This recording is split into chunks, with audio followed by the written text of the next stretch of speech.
sector salud en Venezuela, tienen que repasar el concepto porque estas son cosas básicas. Recuerden que son el conjunto de instituciones constituidas o no de manera sistemática que se dedican o dedican sus recursos a realización de actividades, tanto individuales como colectivas e intersectoriales, con la finalidad de mejorar la salud de las personas. Se basan tanto en atención preventiva como curativa. Hay varias definiciones de sistema de salud. Recuérdense que los principios son universal, atención integral, equitativo, eficiente, flexible y participativo. Tenemos dos componentes transversales que son el sistema financiero y el personal sanitario, y 4 componentes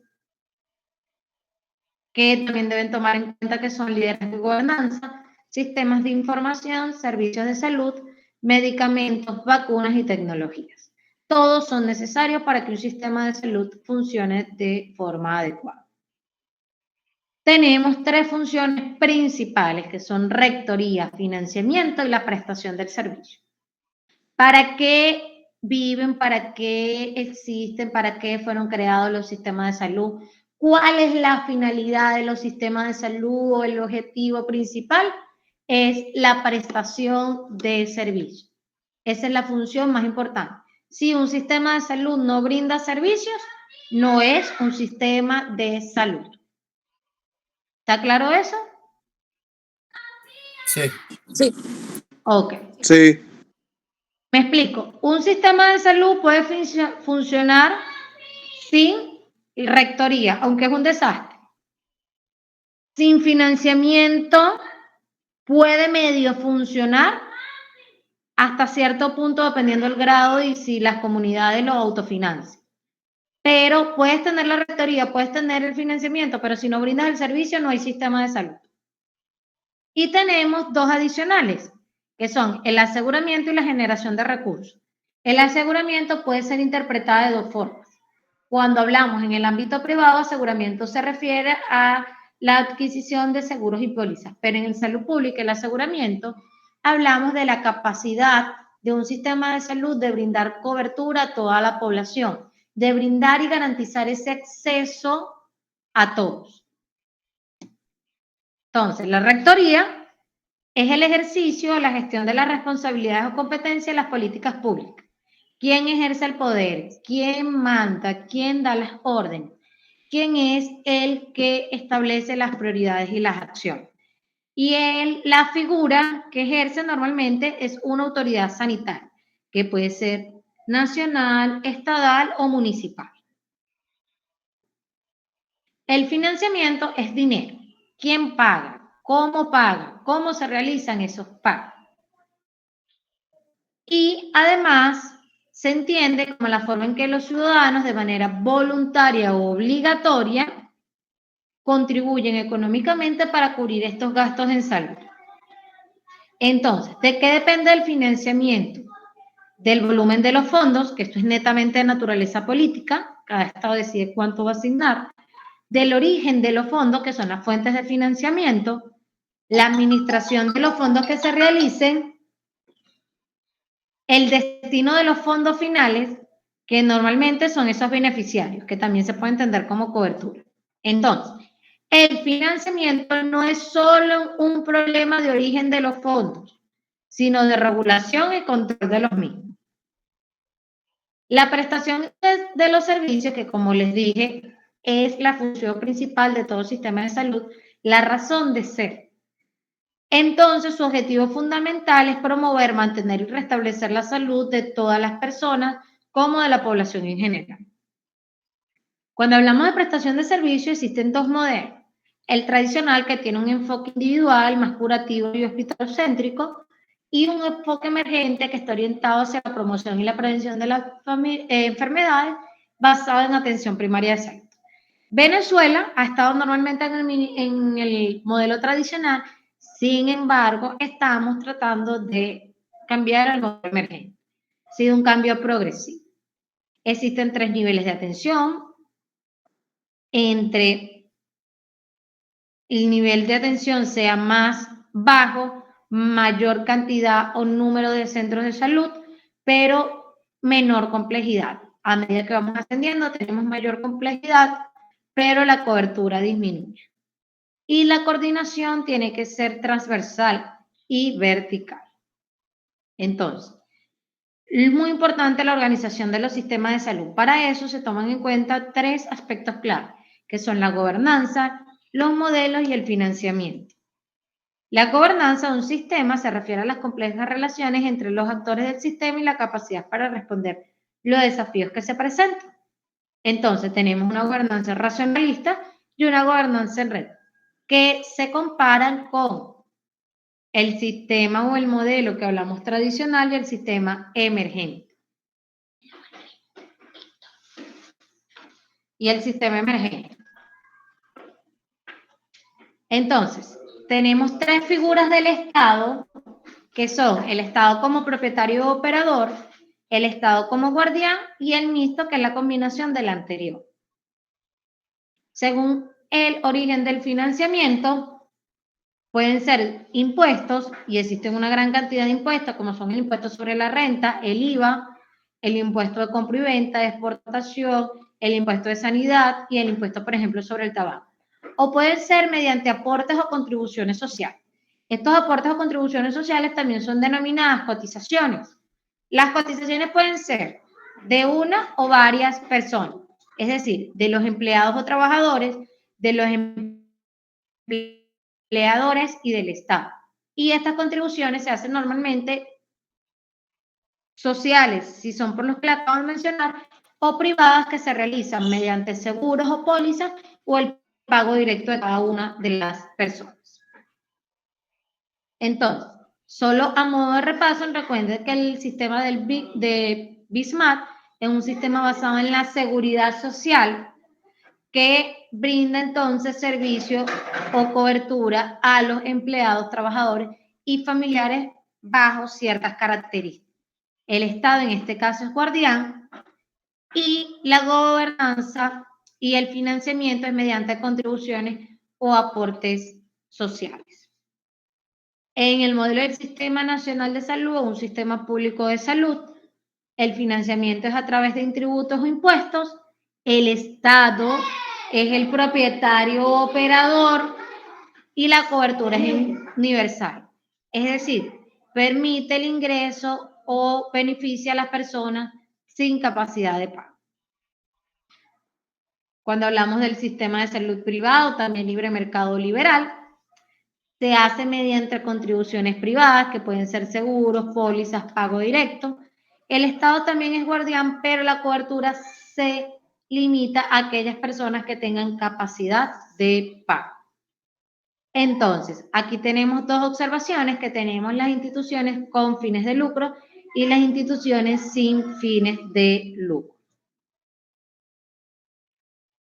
Cuando hablamos de la organización de los modelos, tenemos también el mixto, que pueden ser la combinación de 2 o más modelos de los antes mencionados. Entonces, aquí tenemos un cuadro comparativo de todo lo que acabamos de mencionar, que se los dejo para que los repasen. Recuérdense que el sistema de salud, el tipo de sistema, no determina la eficacia de ellos. Es una compleja interrelación entre todas las funciones.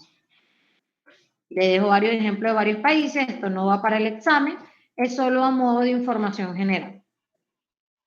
Ahora sí entramos en el meollo del asunto, que es Venezuela. Venezuela tiene un sistema de salud mixto que combina el Sistema Público Nacional de Salud, un sistema basado en la seguridad social y un sistema privado.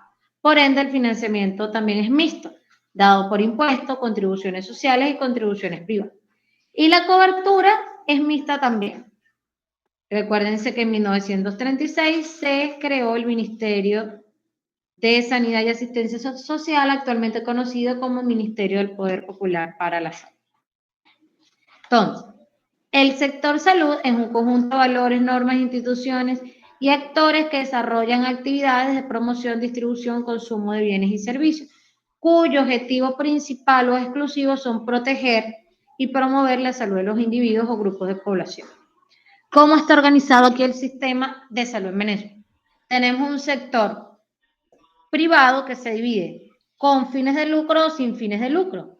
Sin fines de lucro son principalmente las instituciones, las organizaciones no gubernamentales, fundaciones y demás, y las organizaciones con fines de lucro pueden ser centros de salud, que son los que brindan directamente la atención privada, y también hablamos de seguros y pólizas, que son los que brindan el aseguramiento. Cuando hablamos del sector público, vamos a tener varias redes. El primero, que es el Ministerio del Poder Popular para la Salud, que es el Sistema Público Nacional de Salud, el Instituto Venezolano de los Seguros Sociales, que tiene su propia red, y vamos a tener un caso particular que, por ejemplo, es PDVSA, que tiene su propio sistema de servicios de salud. Ya vamos a entrar un poco hoy. Y recuérdense que hay instituciones que tienen sus propios institutos de previsión social, como el IPASME, el IFAD y algunas universidades. Entonces, el Ministerio de Salud, el financiamiento, nos vamos a concentrar siempre en la primera casillita, es a través de ingresos e impuestos. Y en los proveedores sería el Sistema Público Nacional de Salud, con la respectiva clasificación, ya vamos a hablar. Y la cobertura es población general, es decir, universal. El IBCS, los institutos de previsión social, como el IPASME y el IFAD, que es de los militares, el último, se hace mediante aportes o contribuciones sociales. Ellos tienen hospitales y centros de salud, tienen una red propia. O sea, es una red independiente del ministerio, una red independiente del Seguro Social. Ellos crearon sus propios centros de salud. Y esto es para empleados y trabajadores. Y PDVSA tiene una particularidad, que ellos también lo realizan por aporte o contribuciones sociales. Y ellos tienen dos opciones. Ellos tienen sus propios centros de salud y además tienen centros de salud privados que están afiliados mediante la adquisición de seguros y pólizas. Ellos tienen esa bimodalidad.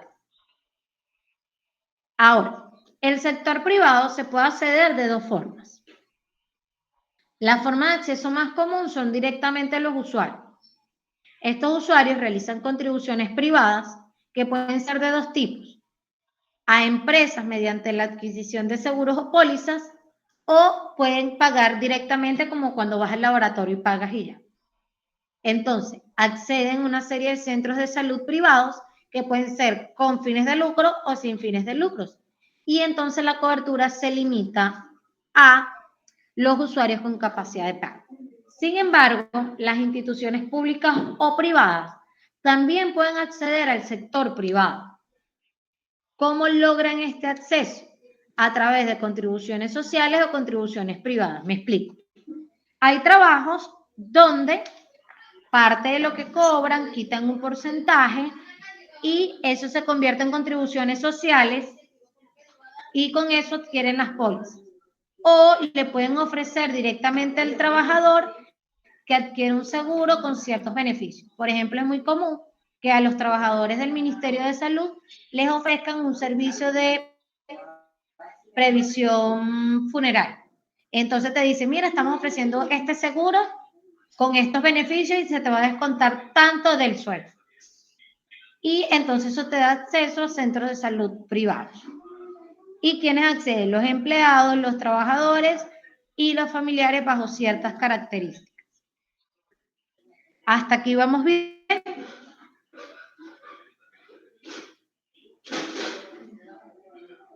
Sí. Ok. Sí. Vamos a hablar ahora de la clasificación. La clasificación tradicional viene del año 1983, que es la que todos manejamos, donde hablan los ambulatorios rurales 1 y 2, ambulatorios urbanos 1, 2 y 3 y hospitales 1, 2, 3 y 4. Sin embargo, aquí están las características. Quiero que se centren ahorita, y esto es importante para cuando vayan a estudiar porque es lo principal que les van a preguntar. Saber el número de camas a nivel de los hospitales. Eso es muy importante, que conozcan el número de camas, porque una de las cosas que más los va a orientar cuando pasemos a la nueva red. Y cuando hablamos de los ambulatorios rurales y urbanos, estas sí no las tenemos que aprender de memoria porque el número de los habitantes varía un poco. Entonces, importante para saber cómo se encuentra la nueva clasificación, conocer la clasificación del número de camas. Entonces, en el 2015 se hizo una primera reestructuración de los niveles de atención.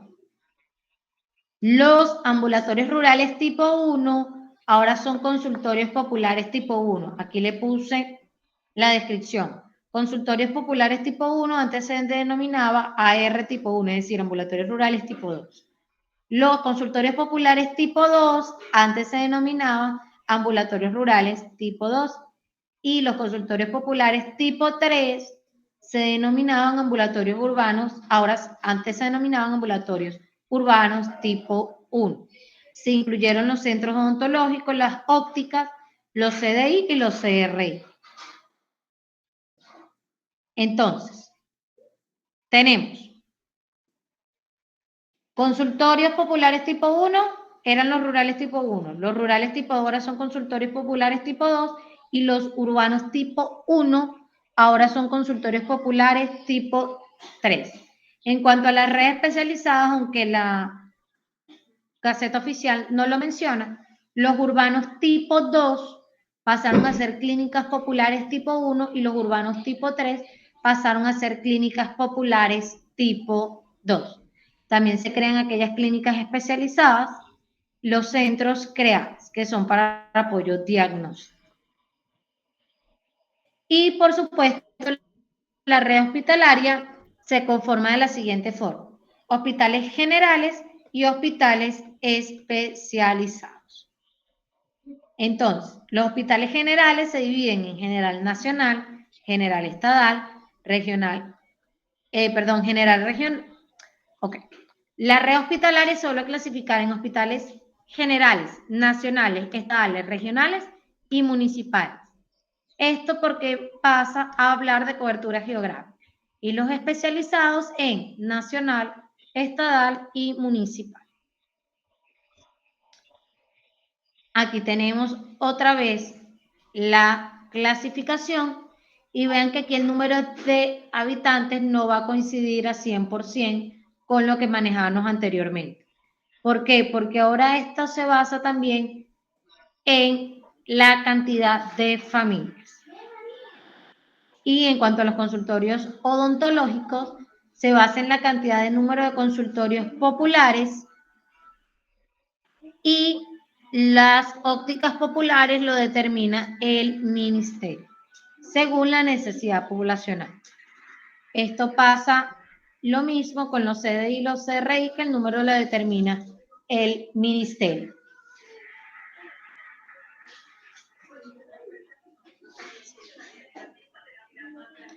Ahora bien, las clínicas populares se establecen, las clínicas populares tipo 1 y 2 se establecen de acuerdo a la ubicación de las ASIC.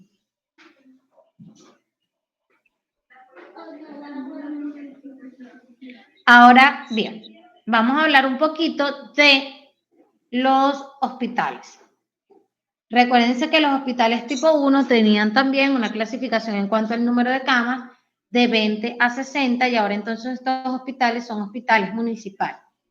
Los hospitales estadales, que serían los hospitales tipo 2, tienen un número de camas entre 61 y 150.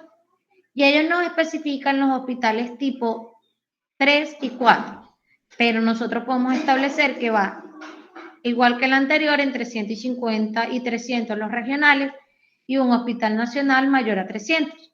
¿Por qué? Porque ellos ahora también toman en consideración la población. Es decir, si es un municipal es porque atiende el municipio, la parroquia o la comuna. Si es estatal es porque puede atender uno o más estados. Si es regional, uno o más municipios. Si es regional es porque atiende uno o más estados. Y si es nacional es porque atiende a todo el territorio nacional o influencia internacional. Y esto se aplica a los hospitales tipo 4. Entonces, municipal, solo un municipio, parroquia o comuna, estatal, uno o varios municipios, regional, uno o más estados, y nacional sería la influencia nacional o internacional.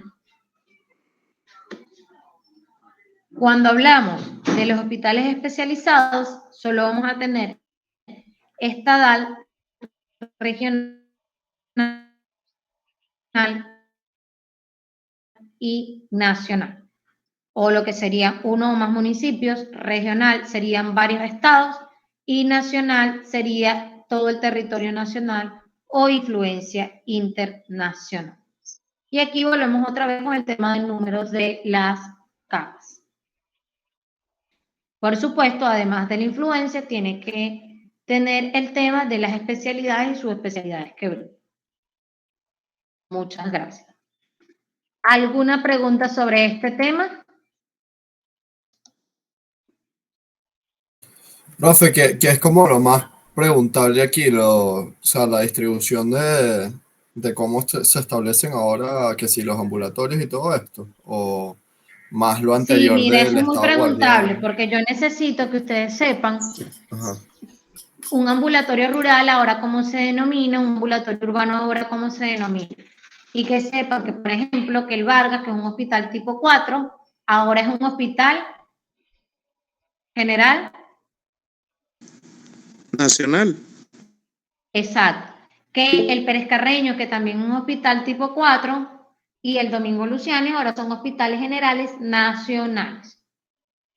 Porque eso también va a definir a dónde ustedes pueden referir a los pacientes, que es el sistema de referencia y contrarreferencia. Si yo estoy en un ambulatorio rural tipo 2, que es ahora un consultorio popular tipo 2. exactamente, que ahora es un consultorio popular tipo 2, Ajá. yo primero tengo que referir a una clínica que me quede más cercana a mi ACID, y luego que yo refiero a la clínica es la que se debería encargar de referir a los hospitales. Si yo no tengo una clínica en la zona, entonces refiero directamente a un hospital. ¿Pero a qué nivel de hospital voy a referir? ¿Voy a referir directamente al Vargas o refiero a uno más pequeño? No, más pequeño primero. Exactamente, y por eso es que deben saber cómo está estructurado ahora, porque si yo sé que en mi zona hay un hospital municipal, yo envío primero al municipal y no envío al regional. Por ejemplo, aquí en los Valles del Tuy tenemos el Hospital General de los Valles del Tuy. Eso es un hospital estatal. Y tenemos el Victorino Santaella, que es un hospital regional. Yo antes de mandar un paciente al Victorino Santaella, primero lo tengo que enviar al hospital de aquí de Ocumare de El Tuy. Aunque eso estén veremos, porque ese hospital de aquí de Ocumare del Tuy primero lo querían cambiarle la denominación. Ok. ¿Alguna pregunta aquí hasta los momentos? Entonces, ¿alguna otra? Esa era mi duda, doctora, gracias. Ok. Ahora vamos a empezar a hablar de el Ministerio del Poder Popular para la Salud.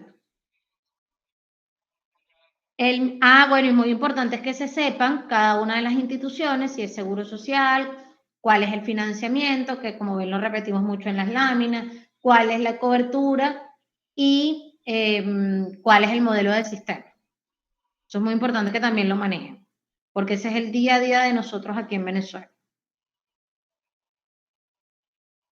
Entonces, empezando ahora sí el Ministerio del Poder Popular para la Salud, hay que entender que el Ministerio del Poder Popular para la Salud forma parte del Poder Ejecutivo con el Gabinete de los Ministros. Es el ministerio más grande y que recibe, uno de los que recibe mayor financiamiento a nivel nacional. Tiene una misión muy clara y su misión está centrada en la rectoría y el fortalecimiento del Sistema Público Nacional de Salud. Sin embargo, no se limita al Sistema Público Nacional de Salud, porque como nosotros tenemos un sistema mixto, también como guardián para la parte y el sistema de la seguridad social. En cuanto a la visión, ellos quieren ser reconocidos como el como un órgano rector de referencia a nivel internacional, debido a su capacidad de garantizar a la sociedad entornos saludables con eficacia y eficiencia. Tienen ciertas competencias, y esto es importante que sepan las competencias del ministerio, porque ¿qué es lo que puede hacer o no puede hacer el ministerio? ¿O en qué se deben enfocar? ¿Cuáles son sus visiones? Primero, brindar salud integral a la población. Lo otro es que deben garantizar la atención y el mantenimiento del Sistema Público Nacional de Salud. Deben ejercer Contraloría Sanitaria. Y la Contraloría Sanitaria se puede ejercer a nivel del control y regulación de los insumos, medicamentos y productos biológicos, del ejercicio de los profesionales de la salud. Deben además también regular y fiscalizar los establecimientos de la salud desde antes de la construcción, durante su construcción, después de inaugurados o durante su funcionamiento. Y también deben vigilar los servicios de veterinaria, porque estos pueden tener una influencia a nivel de la salud de los humanos. Entonces es muy importante que tengan en conocimiento las competencias. El sistema de salud de Venezuela, y en cuanto al ministerio ha evolucionado, empezó como una simple comisión de higiene, y no es hasta 1930 que se funda el Ministerio de Salubridad, Agricultura y Cría, pero esto hablaba muy someramente de lo que era como tal salud. Por eso que en 1936, cuando se firmó el Ministerio de Sanidad y Asistencia Social, en el gobierno de Lacer López Contreras, aquí en Venezuela se reconoce como la fundación del ministerio. En el 99 le cambian el nombre, Ministerio de Salud y Desarrollo Social. Luego en el 2005 separan estos dos ministerios y queda solo como Ministerio de Salud. Y en el 2007, por Gaceta Oficial, todos los ministerios pasan a convertirse en Ministerio del Poder Popular. Muy importante que conozcan la estructura de nuestro sistema público, de nuestro ministerio. Y el Sistema Público Nacional de Salud, que lo vimos en la diapositiva anterior. Entonces, el ministerio se conforma por un nivel superior, que es el despacho del ministro, que tiene su junta ministerial. Luego tenemos un nivel de asesoría y apoyo, que están conformados por uno más importante, porque es el nivel sustantivo, que es el que hace que funcionen todas y cumplan sus competencias. Entonces, el nivel sustantivo tiene 5 viceministerios. Eso es muy importante que sepan. 5 viceministerios. El de salud integral, que abarca de investigación y educación a la salud, promoción y participación ciudadana, los programas de salud, la parte de salud indígena, interculturalidad y las personas con discapacidad. Luego tenemos nuestra red de atención ambulatoria, que incluye también la red de salud comunal, es decir, la red de atención ambulatoria abarca el primer nivel y el segundo nivel, red comunal y red ambulatoria propiamente dicha, y además abarca el aseguramiento y control de la gestión comunal de las redes de salud. Entonces, luego tenemos el Viceministerio de Hospitales, que regulan todo lo relacionado con los hospitales, normativa, acreditación, la gestión de los servicios, el análisis estratégico y la infraestructura. También tenemos la red de salud colectiva, que abarca la dirección de epidemiología, los programas de salud y la salud ambiental. Y por último, tenemos el Viceministerio de Recursos, Tecnologías y Regulación, que aquí hablamos de insumos, el almacenamiento, la distribución, la parte tecnológica y la parte de economía en salud. La actual ministra de Salud es la abogada Magali Gutiérrez Viña, egresada de la Universidad Santa María. Ha ejercido otros cargos como presidenta del IBCS, del INAH, de la Gran Misión Amor Mayor y del Niño Simón. Cuando hablamos de la seguridad social y la salud en Venezuela, tenemos que entender que el término seguridad social es la protección que brinda la sociedad a los individuos hogares para asegurar su acceso a la atención médica, pero ojo, no es solo atención médica, es garantizar también la seguridad de ingreso y en particular de la vejez, desempleo, enfermedad, invalidez o discapacidad, accidentes de trabajo, maternidad o pérdida del sostén de familia. El Instituto Venezolano de los Seguros Sociales es la institución de carácter público y autónoma que está adscrita al Ministerio de Trabajo. Vean que no está adscrita al Ministerio de Salud, está adscrita al Ministerio de Trabajo, porque recuerden que cuando hablamos de seguridad social estamos hablando principalmente de esa seguridad que se le brinda a los trabajadores y que ellos deben cotizar a través de aportes o cotizaciones sociales. Nace en 1936 a través de una oficina, que sería la oficina o el servicio de seguro social. En 1940 se crea la ley.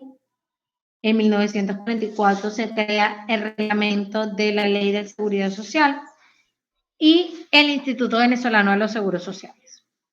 Este es un órgano o su estatuto establece que es obligatorio para todos los trabajadores a nivel nacional y voluntario para los trabajadores independientes. La ley sufre múltiples cambios y en 1984 se extiende el seguro social con contingencia de paro forzoso. Van a ver que hay muchos cambios. La misión es brindar protección de seguridad social a todos sus beneficiarios en caso de contingencias. ¿Cuáles son las contingencias? Maternidad, vejez, sobrevivencia, enfermedad, accidente, incapacidad o discapacidad, nupcias, muerte, retiro, cesantía o paro forzoso. Y su misión es realizarlo bajo la inspiración de la justicia social y la equidad a la población. ¿Cuáles son los valores? Integridad, respeto, responsabilidad, excelencia, lealtad, disciplina y ética. El objetivo general es garantizar a la población, escuchen bien, económicamente activa, es decir, que está ocupada y trabajando, y a los grupos más vulnerables la asignación a los servicios de seguridad social. Porque incluye también los grupos más vulnerables. Recuérdense que hasta hace unos años era obligatorio que la persona estuviera trabajando. Ahora, cualquier persona que sea independiente, ama de casa, agricultor o incluso los comerciantes de manera voluntaria, o escuchen bien, voluntaria, pueden pagar el seguro social y poder optar entonces al tener las 750 cotizaciones a una pensión por vejez. ¿Qué prestaciones brinda? Sí, existen las prestaciones de médica integral, que incluye consulta, hospitalización, maternidad, cirugía, odontología. Incluso ellos son los que tienen principalmente el tema de las farmacias de alto costo para enfermedades, por ejemplo, como el cáncer o enfermedades que requieren medicamentos que son muy costosos, los productos biológicos. Y también permiten la validación de reposo. Pero sus prestaciones no se limitan a la atención médica. También pueden prestar prestaciones en dinero, como por incapacidad temporal, invalidez, incapacidad parcial, sobrevivientes y nupcias. Es muy importante, y esto quiero que por favor lo investiguen, le voy a enviar el reglamento, que es incapacidad parcial y que es invalidez. Eso es muy importante que sepan esa diferencia. Vejez, sobrevivientes y nupcias. Y esto se realiza entonces, como les mencionaba, mediante cotizaciones. En Venezuela las cotizaciones son tripartitas, es decir, 3 personas, el trabajador, el empleador o patrono y el Estado.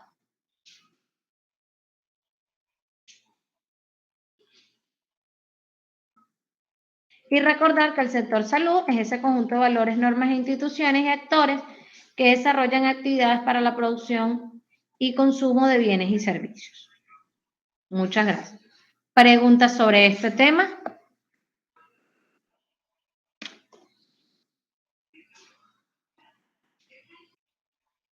No, profe, en verdad, queda